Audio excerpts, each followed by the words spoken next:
Good morning, children. Welcome back to our Google Classroom. We have completed the first part of the lesson, A Gift of Chapels.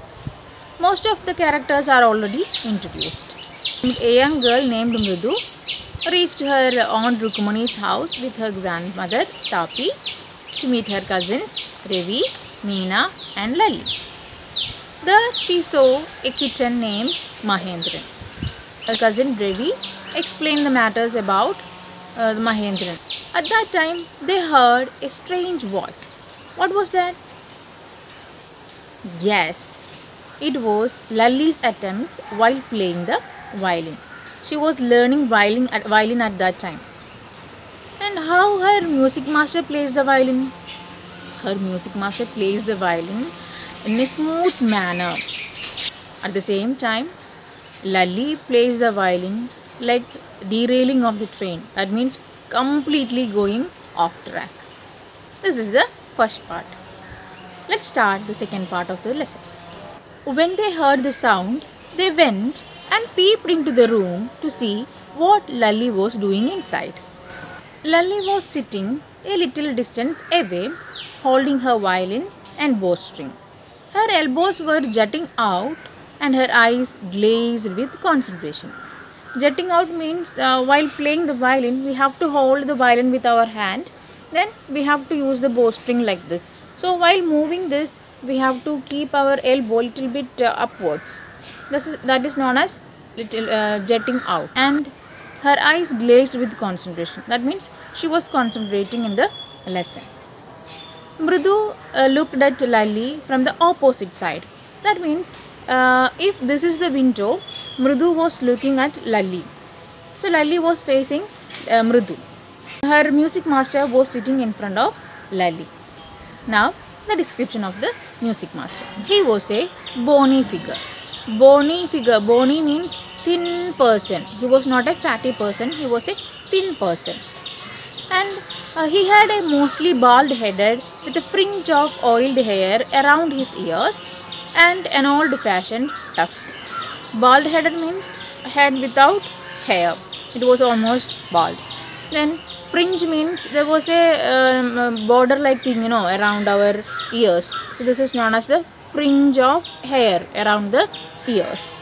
And old-fashioned tuft. This is the tuft. A gold chain gleamed around his neck and a diamond ring glittered on his hand. A large foot stuck out from beneath his golden bordered vesti edge.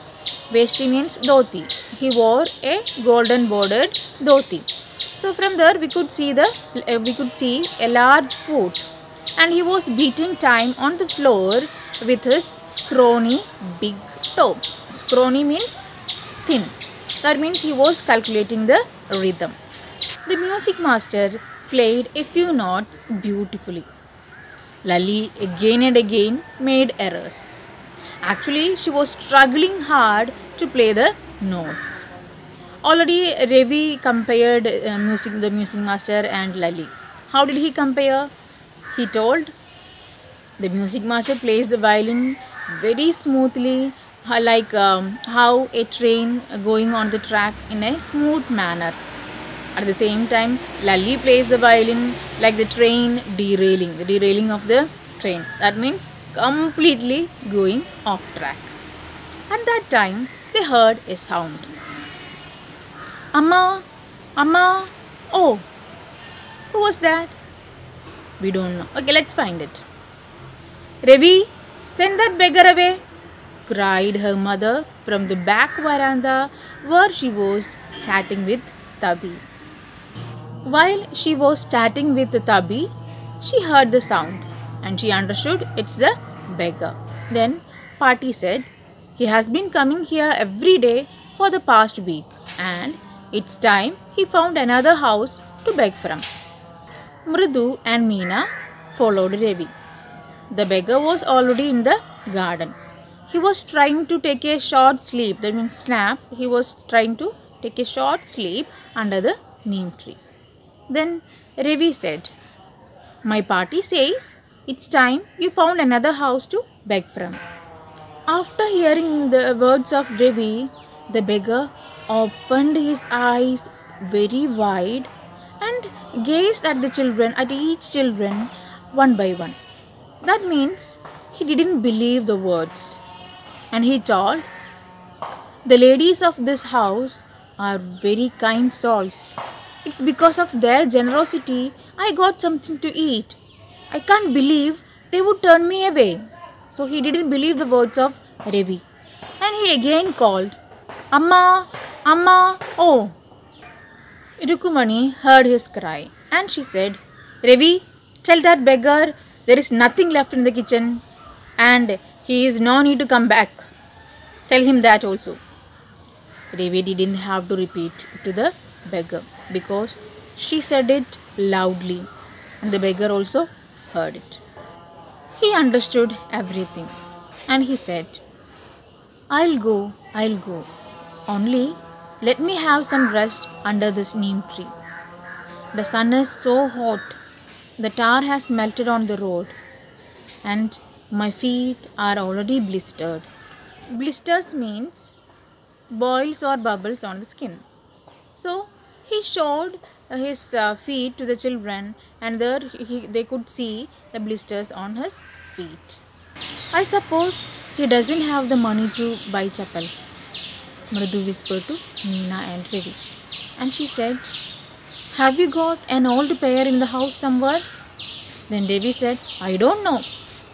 My chappals will not suitable for him. Otherwise, I would give him that. Mridu's and Meena's chapel also will not suitable for him. So they were thinking about the solution. At that time, the beggar was getting ready to move out. Then Mridu said, he needs something on his feet. It's not fair. And she started to cry. Then Ravi said, shh, I'm also thinking about that. He'll be frying his feet on that road. So what he needs is a pair of chappals. Come, let's search it in the house. Then three of them went to the house. Before stepping into the home, Mridu noticed a pair of chappals. The same chappals she noticed while she entered to the home. Then she asked, Ravi, whose chappals those are? Do you know whose chappals those are? Okay, let's find it in the next class. A YouTube URL related to this topic is attached. You have to watch the video from 5 minutes 55 seconds to 11 minutes 17 seconds. The textbook is also attached. Read the lesson. The notes of this lesson is also added. File and learn it. A test paper is included. Submit your answers as soon as possible. The answer key of the previous test is added. Check your answers. We can meet in the next class. Till then, bye. Take care. Stay home and stay safe. Thank you.